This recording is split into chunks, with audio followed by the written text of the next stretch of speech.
Natagpuan nga ata namin yung bahay ng anaconda. Dito nga pala sa lawa na ito. Anaconda? Grabe kasi mga pre, napakasukal nga pala ng dinaanan namin na ito. Kaya syempre, hindi nga pala may iwasan na meron nga palang nilalang na nakatira dito. 2-0, baby! 2-0, suto 0. Buda lang pala kayo, mga boy! Ay, ano?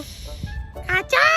Bago nga pala ang lahat mga guys, ako si Lelet, tagalulu ako pero masipag ako. Kaya tara, samahan nyo ako. Mga pre, sobrang dami ko nga palang nababasa sa comment section. Hindi nga daw tatagal itong luluhos na ginagawa natin. Kasi nga daw, nga lang pala ginamit natin dito at hindi kawayan. Bali kagaya nga ng sinabi ko noong nakaraan mga guys, hindi naman ako perfectong tao, hindi naman ako manggagawa ng ganito. Pero talagang sinusubukan ko kasi yan talaga yung hilig ko. Syempre mga guys, hindi ko nga pala sila pinapansin. At yung mas pinapansin ko nga pala mga guys, yung mga naniniwala sa akin na kaya ko buuin itong luluhos na ito. Syempre mga pre, sa lahat nga pala ng mga sinasabi nyo na yan, kailangan natin tibayan tong luluhos na to. Kaya maraming salamat nga din pala sa inyo mga guys dahil nagko-comment kayo kung paano bang diskarte o gagawin para dito sa may luluhos na to. May nabasa nga din pala ako sa comment section mga guys. Lagyan ko nga daw ng grasa mga pre. Para nga daw sa ganun, hindi nga daw anayan yung mga kahoy na kinabit natin dito. Mga pre, sa totoo nga lang pala, wala nga pala nung naisip ko tong content na ginagawa ko na to. Tapos mga pre, hindi nga pala ako makatulog kasi hindi ko talaga alam yung mga mangyayari sa akin struggle dito sa luluhos na to. Araw ng Martes ngayon, stop nga muna yung paggagawa natin na yan. Gaya nga pala yung pinsan ko, mamimingwit do kami ng isda guys. So ayun na nga pala mga pre, bali nagaya nga pala yung pinsan ko na mamimingwit do kami ng isda ngayon. Medyo malayo nga pala sa amin mga guys yung pamimingwitan namin ngayon. Pero syempre wala nga pala layo-layo sa amin mga pre. Dahil nga pala mahilig nga din pala kami mamingwit ng isda. Lufeto,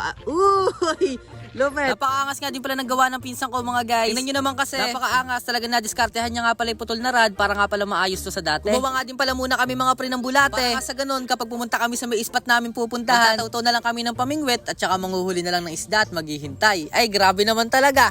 So, pagkatapos nga pala namin kumuha ng bulate mga guys, bale eto nga pala nagbihis na nga din pala kami para hindi kami mainitan. Dahil nga pala mga guys, yung pupuntahan nga pala namin, talagang sobrang init doon mga pre. Hindi ko na nga din pala na video yung papunta namin doon mga guys, pero eto nandito na nga pala kami sa may spot namin. Bale yung parang pupuntahan nga pala namin guys, parang marami nga pala nakatira ditong iba-ibang klaseng hayop. Nakakatakot nga din pala dito tumawid mga pre. Dahil nga pala sa mga napapanood ko sa Facebook, dito nga pala nakatira yung mga anaconda.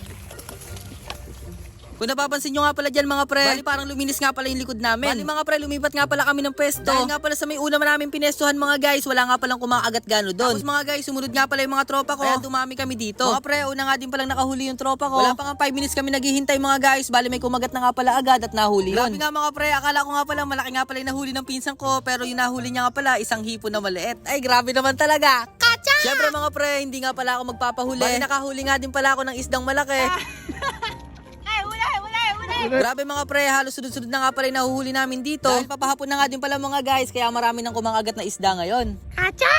Sunod-sunod na nga din pala yung huli ko dyan mga guys. Tapos grabe yung mga kasama ko nga pala, marami nga din pala sila nahuhuli. Kaso nga lang hindi nga pala na video kasi sabay-sabay nga palang kumangagat yung mga isda dito. Bali hanggang dito na nga lang pala yung video na to mga guys. Maraming salamat sa panonood. Lagi yung tatandaan, ako si Lelet, nagalulu ako pero masipag ako. Kaya tara, samahan nyo ako.